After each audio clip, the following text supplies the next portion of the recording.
بلا تاخیر عالم اسلام کے مشہور مبلغ اپنی مثال آپ منہاج القرآن UK میں عظیم الشان کام پوری فیملی کی ان کے دو صاحبزادگان ہیں، وہ بھی عالم دین ہیں۔ ان کی پوری خدمات 30 سال پر مشتمل خدمات ہیں UK میں۔ قبلہ حضور کی جو سنی کانفرنس ہوئی تھی UK میں، اس کی ساری ارینجمنٹ حضرت علامہ احمد نثار بیگ صاحب نے فرمائی تھی، اور آپ تالیاں ان کے لیے زوردار، کیونکہ قبلہ حضور کا جو دوست ہے، جو ان سے محبت کرتا ہے، وہ ہماری سر آنکھوں پر ہے۔ جب تک وہ دوستی میں وفا کریں گے، وہ سمجھ لیں ہماری جان بھی ان کے لیے حاضر رہے گی۔ اللہ پاک ان کا بھی سایہ سلامت رکھے اور قبلہ حضور کا سایہ بھی سلامت رکھے۔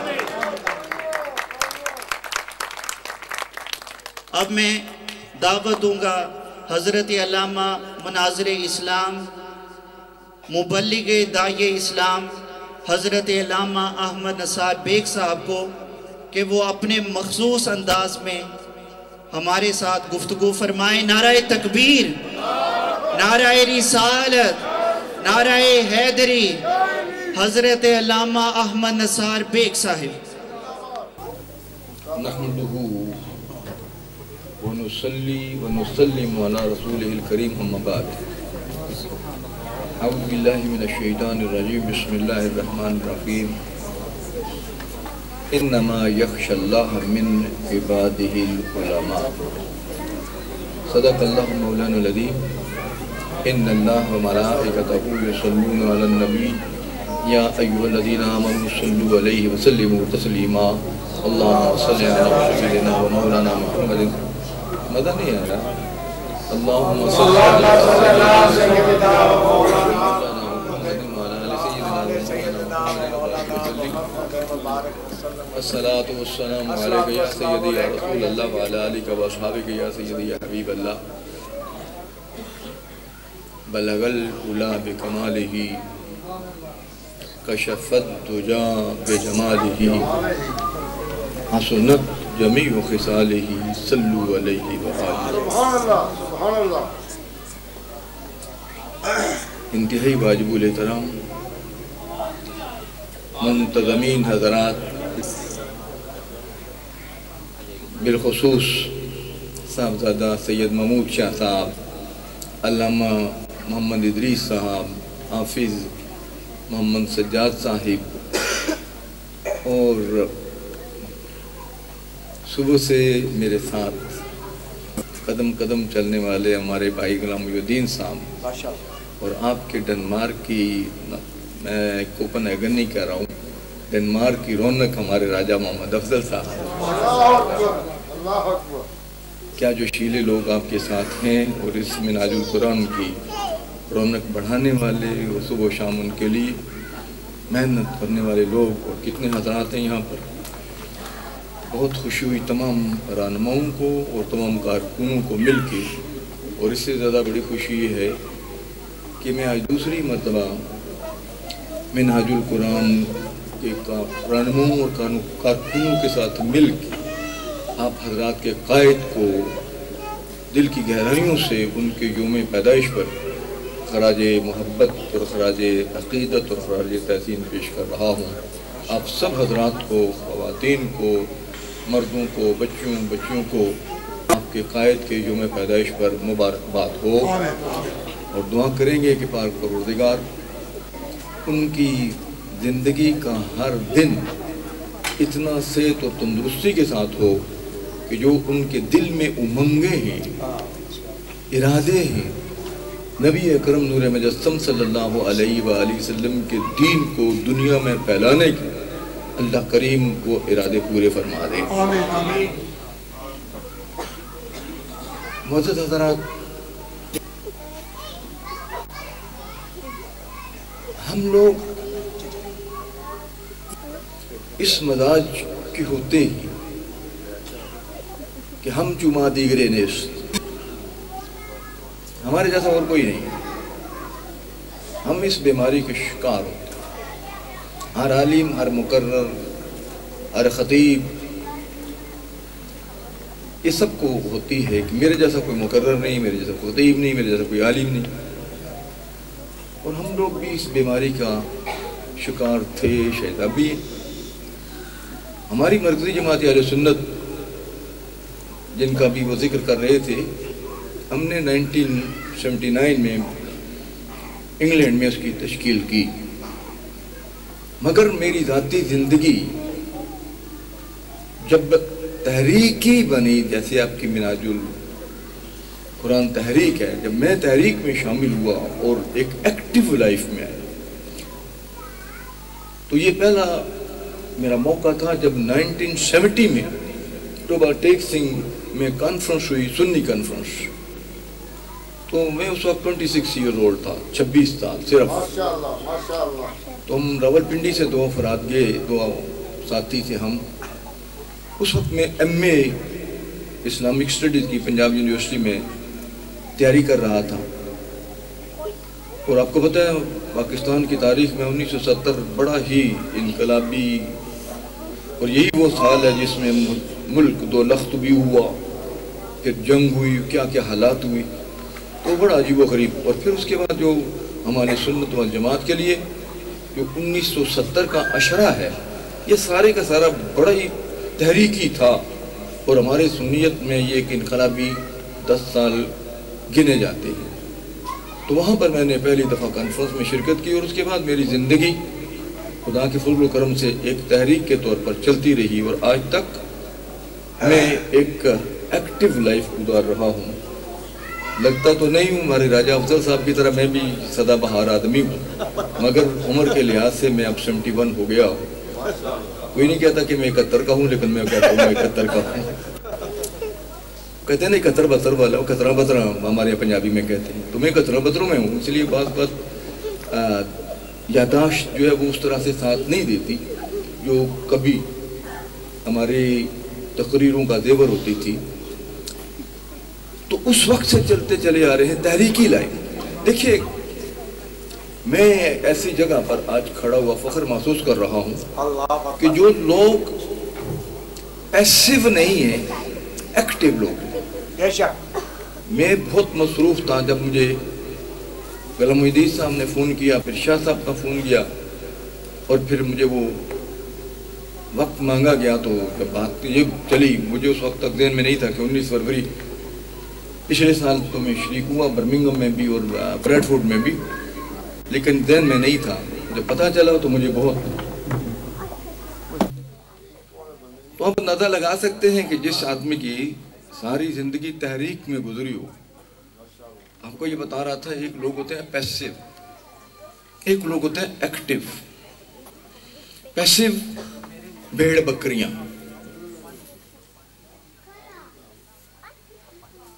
ادھر منہ آتے ادھر اٹھا کے چل پڑے، ادھر ہوا ادھر چل پڑے۔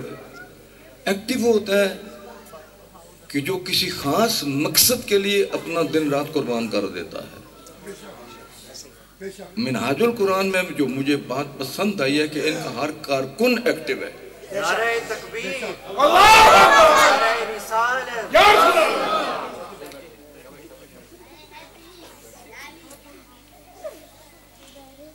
ہماری غائبانہ بات چیت تو علامہ شیخ الاسلام پروفیسر ڈاکٹر محمد طاہر القادری بہت پہلے سے بہت اچھے انداز میں تھی، لیکن پھر ڈنمارک سے ہی ان کے خلاف ہمارے ایک آواز اٹھی، اسی کیپ کوپن ہیگن سے ہماری جماعت کے اندر آئی، اور سب سے پہلے شیخ الاسلام ڈاکٹر محمد طاہر القادری کی مخالفت کرنے والی جماعت ہم ہی تھی۔ بالکل ٹھیک ہے۔ اور ہم ان کے ساتھ جب انہوں نے ویمبلے کانفرنس میں پہلی دفعہ ہوئی 1984 میں غالباً ہوئی، 88 میں، پاکستان سے اس وقت نواز شریف صاحب وغیرہ جو تھے وہ چارٹر جہاز پر آئے تھے، تو انہوں نے میں دعوت دی، اس پر ہم نے ان کے ساتھ بھرپور مناظرہ کیا کہ اے ڈاکٹر صاحب آپ کا عقیدہ صحیح نہیں ہے، آپ غلط ہیں، اور ہم نے ان کو برمنگھم میں مناظرہ کی۔ ان کے طرف بھی جو علماء تھے سارے سنی، اور ادھر ہماری جماعت کے بھی سارے سنی، اور جو ان کے ساتھ سنی تھے وہ بھی ہماری جماعت سے گئے ہوئے لوگ تھے۔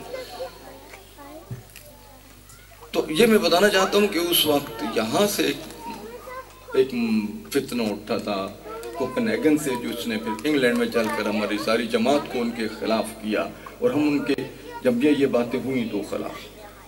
اب ہمارے ہاں ایک عجیب و غریب کشمکش ایک عرصہ تک چلتی رہی۔ پھر ویمبلے کانفرنس ہوئی، اور اس ویمبلے کانفرنس میں ہماری پھر دو بدو ملاقات ہوئی۔ اس سے پہلے ہماری ملاقات 84 میں ناروے میں ہو چکی تھی۔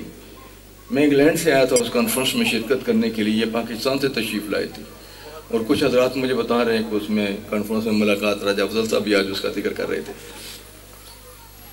ملاقات ہوئی۔ اور وہ کانفرنس طلب کرنے والے، جو ارینجمنٹ کرنے والے تھے، ہمارے مجاہد ملت خطیب اسلام علامہ محمد مشتاق احمد چشتی رحمۃ اللہ تعالیٰ علیہ گولڈا شریف کے مرید تھے۔ انہیں پاکستان سے راول پنڈی سے انگلینڈ میں ہی نہیں بلایا، اور وہاں سے پھر انگلینڈ سے ان کو ناروے بھی میں ہی نہیں بھیجا، اور ناروے کی جو جماعت اہل سنت ہے وہ میں نے بنائی تھی۔ تو ان کو پھر انہوں نے اس کا سارا کیا، میرے مشورے سے وہ الحمدللہ وہ سارے کانفرنس ہوئی، میں بھی اس میں تھا۔ لیکن جو ہمارے بیچ میں ایک فاصلہ تھا وہ کم نہ ہوا۔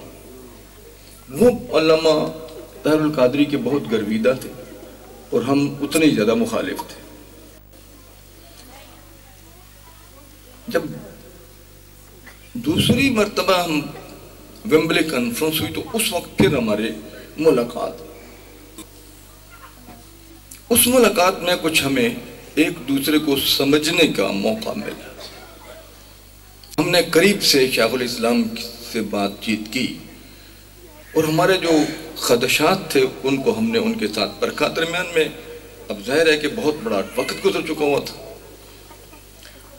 بہت تبدیلی بھی دیکھی ان میں، محبت دیکھی، پیار دیکھا، تو کچھ ہمارے قربت ہوئی اور فاصلے کم ہوئے۔ اب ہماری جماعت بیٹھی، اب بھی کیا کہتے ہیں آپ لوگ؟ تو ہماری جماعت دو حصوں میں تقسیم ہو گئی۔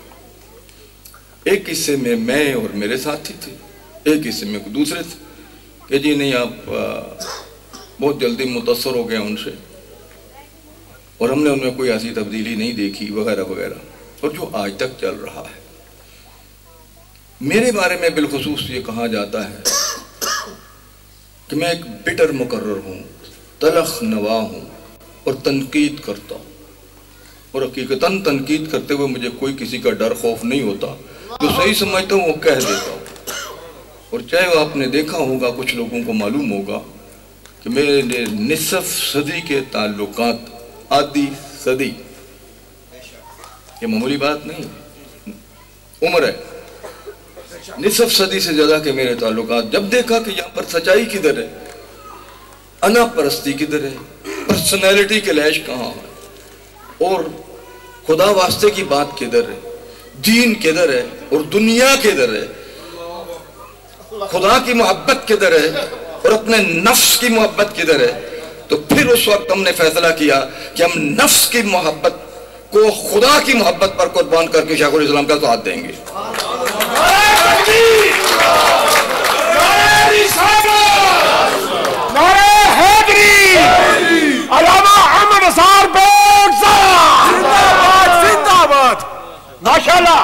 جب بات خدا کے بندو، یہ وہ انسان ہے، آپ لوگوں نے ہمارے کان بھر بھر کے دوستی ہوتی، تعلقات ہوتے ہیں، آپ کے بہت قرب ہوتا ہے، تو جو بات ہوتی ہے آپ کے دماغ میں اثر کرتی ہے، کانوں میں اثر کرتی ہے، تو تعلقات کی بنا پر ہم یہاں تک چلتے آئے ہیں۔ لیکن یہ بات آپ کیوں بھولتے ہو کہ جس وقت 1974 میں نہیں 84 میں غالباً ہوا تھا کہ جس وقت تحریک قادیانیت کی چلی، پہلی تحریک میں جو 74 میں ہم نے ختم نبوت کی تحریک چلائی، اس میں الحمدللہ ہم پیش تھے، خاص کر کے راول پنڈی اسلام آباد میں ہم نے بہت زیادہ اس کو آگے صف اول میں چل کے کیس لڑا، بہت ہم نے تکلیفیں دیکھی، رات بھر ہم لوگ باہر رہتے تھے، چھاپے پولیس کے پڑتے تھے، گرفتاریاں ہوتی تھی، بہت ساری گرفتاریاں ہو گئیں، لیکن ہم چند لوگ تھے جنہیں حکم تھا اپنی قیادت کی طرف سے کہ آپ نے قربانی، آپ نے قید نہیں ہونا ہے، آپ نے گرفتاری نہیں دینی ہے، تو باہر رہتے تھے کیونکہ تحریک چلانا تھا۔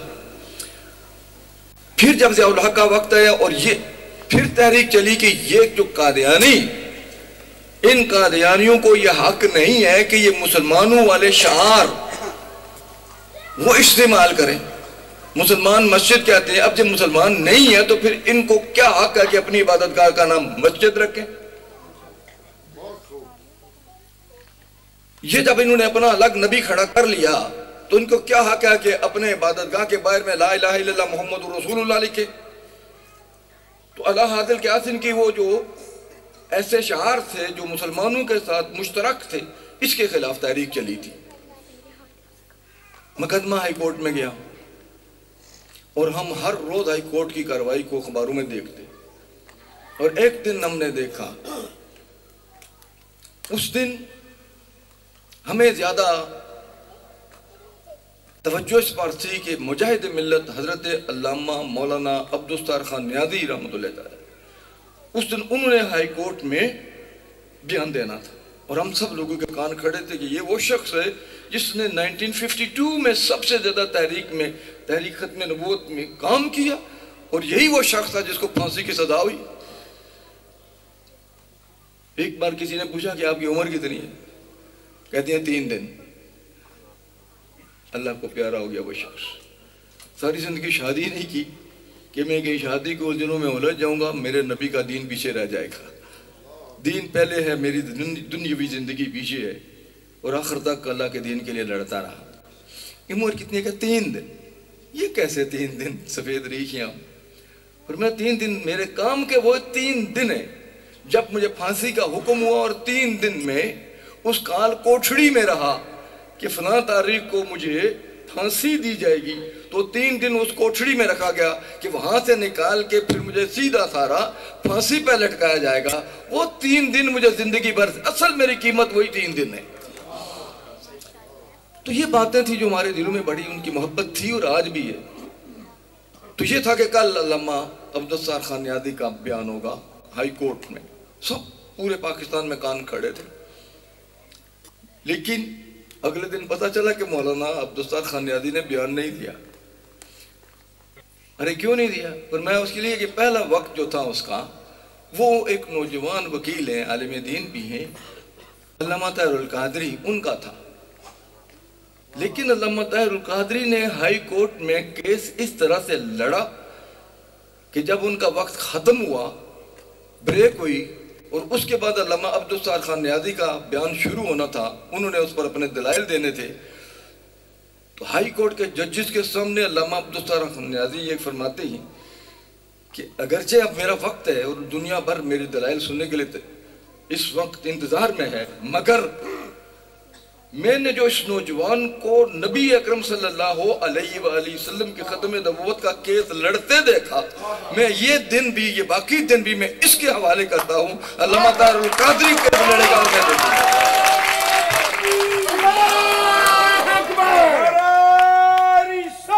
یا رسول اللہ، مجدد روان صدی، مجدد روان صدی، علامہ نثار بیگ صاحب.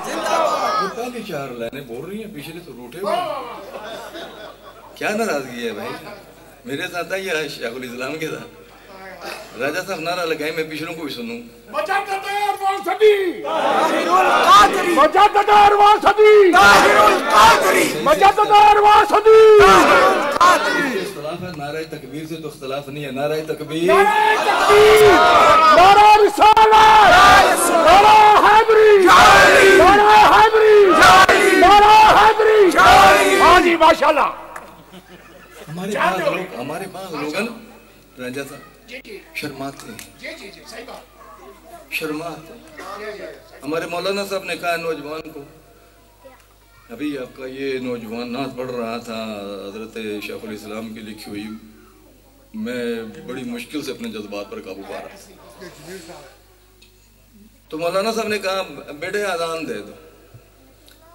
وہ میں منہ چھپانے لگا. دوسرے بزرگ، بابا تم اذان دے دو. وہ بھی منہ چھپانے. بھائی کیا بات ہے، اذان کیوں نہیں دے رہے؟ شرم آتی. انہوں نے کہا میں بے شرم ہوں، اذانیں بھی دیتا ہوں، نمازیں بھی پڑھاتا ہوں، میں بے شرم ہوں؟ تم ہی بہت شرم والے. گالیاں دیتے ہو، آپس میں لڑتے ہو بہن، دونوں بھائی، تو اوپر تک ماں بہن کو معاف نہیں کرتے ہو. اور جب نعرہ لگانے کی بات آتی ہے تو منہ جھکا لیتے ہو، شرم آتی ہے۔ شاید آپ کا یہ اللہ اکبر کہنا، یا رسول اللہ کہنا قیامت کے دن آپ کو کام آ جائے، آپ کے ایمان پر گواہ بن جائے۔ پروردگار کی بارگاہ میں حضور نبی پاک صلی اللہ علیہ وآلہ وسلم سے فرمایا گیا، پوچھا گیا یا رسول اللہ اذان کے کتنے مقاصد ہیں؟ ان میں آپ نے ایک بات یہ بھی بیان کی کہ مؤذن جب اذان دیتا ہے تو اس کی آواز جہاں تک جاتی ہے، ذرہ ذرہ، پتا پتا، کیڑا موڑا پکوڑا، ہر چیز قیامت کے دن اس شخص کے ایمان کی گواہی دے گی، وہ سارے اس کے ایمان کی گواہی دیں گے۔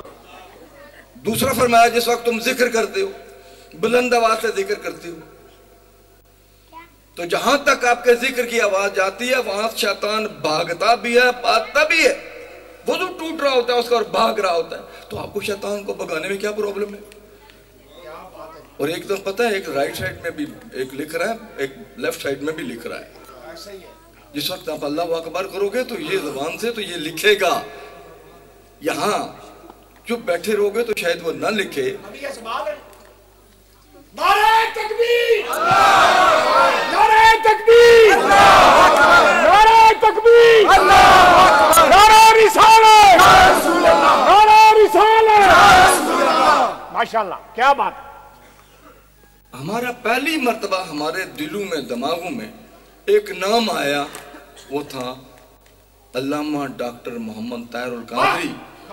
ایک ایسا عالم ہے جو عالم ہونے کے ساتھ وکیل بھی ہے، اور رسول اللہ صلی اللہ علیہ وسلم کا اس نے ایسا کیس لڑا کہ جو اس وقت پاکستان کی دینی قیادت، سیاسی قیادت کا جو سب سے بڑا انسان تھا علامہ عبدالستار خان نیازی، وہ شخص بھی اپنا وقت اس کے حوالے کرتا ہے کہ جیسے یہ نوجوان کیس لڑ رہا ہے ایسا میں کیس نہیں لڑ سکوں گا۔ پہلی دفعہ ہمارے دل دماغ میں اس وقت اس کا اثر پڑا، پھر دوسرے آگے چلتے رہے۔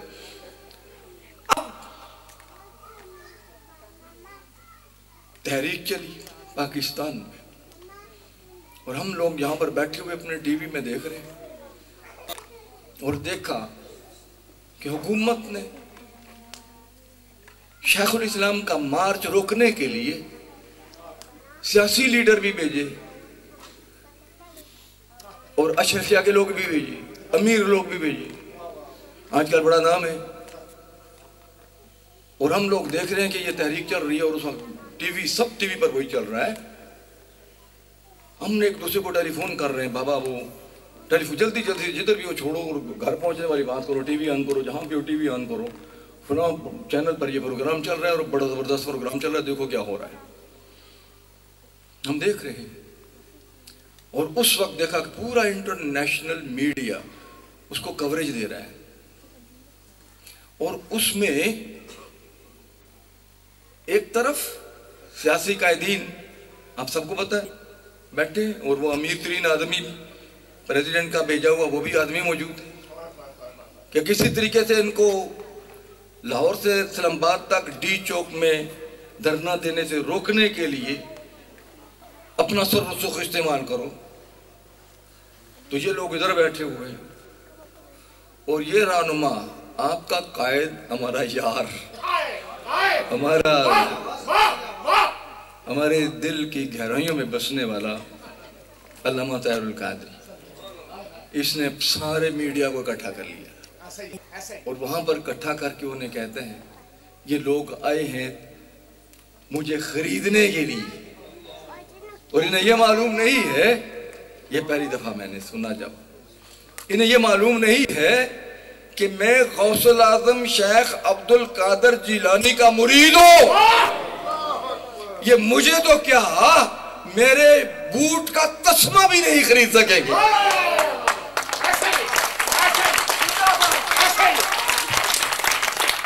اللہ گواہ ہے، ان کے منہ سے یہ الفاظ نکل رہے تھے، ہمارے آنکھوں سے آنسو ٹپک رہے۔ ایسے ہی ہے، ایسے ہی۔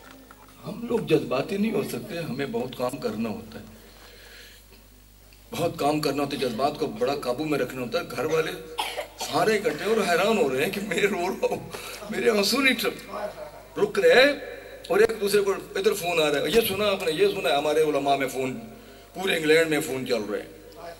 تو میں نے کہا اب بھی جو شخص شیخ الاسلام علامہ پروفیسر ڈاکٹر محمد طاہر القادری کے عقیدے میں فرق کرے، اس کے عقیدے میں شک کرے، ہم اس کے عقیدے میں تو شک کر سکتے ہیں، علامہ طاہر القادری کے عقیدے میں شک نہیں کر سکتے۔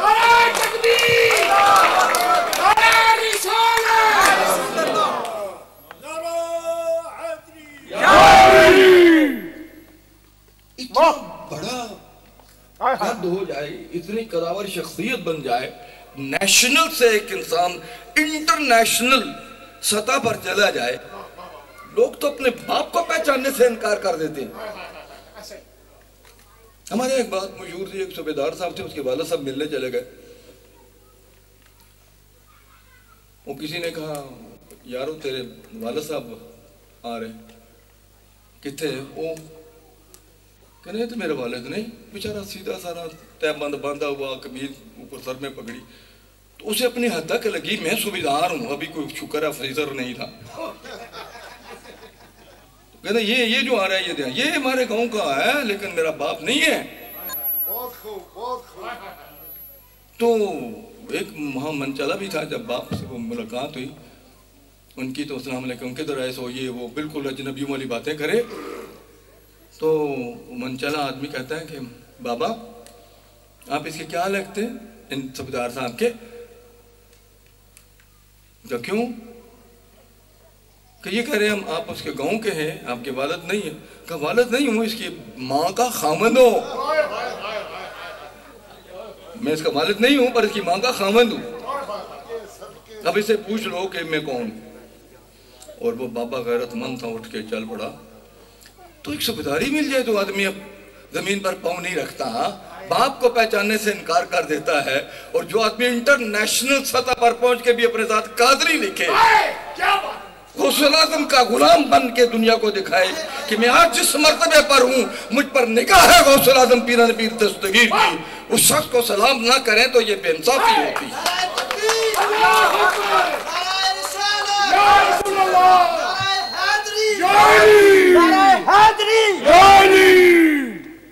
بس یہ ایک بات تھی جس بات سے ہماری مرکزی جماعت اہل سنت نے فیصلہ کر لیا کہ شیخ الاسلام آپ ہمارے ہیں، آپ کے۔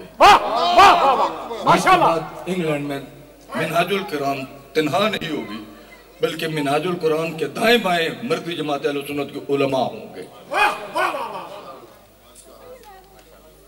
میں آپ کو مبارکباد دیتا ہوں کہ جب میں 1983 میں یہاں پر آیا تو اس وقت کانوں میں آواز پڑی کہ یہاں پر منہاج القرآن کے لوگوں نے الگ جگہ بنائی۔ یورپ میں نے اس وقت تک منہاج القرآن کا کوئی سینٹر، کوئی مسجد نہیں سنی تھی۔ آج مجھے پتا چلا کہ اس شہر میں 4 منہاج القرآن کے سینٹر ہیں، اور میرے علم میں یورپ کے کسی بھی ایک شہر میں 4 سینٹر نہیں ہے، حتیٰ کہ ہم مانچسٹر میں، لندن میں، برمنگھم میں ایک ہے، زیادہ سے زیادہ 2 ہوں گے، 4 اگر ہیں تو صرف کوپن ہیگن میں ہیں۔ اور آج مجھے یہ شرف حاصل ہوا کہ جو میں نے پہلا جمعہ پڑھایا، آج جمعہ جو پڑھایا میں نے پہلا کیا تو جمعہ پڑھایا تو میں نے اس سینٹر میں پڑھایا جو سب سے پہلے قائم ہوا۔ تو یہاں سے ایک مینار نور کی طرح ایک شعاع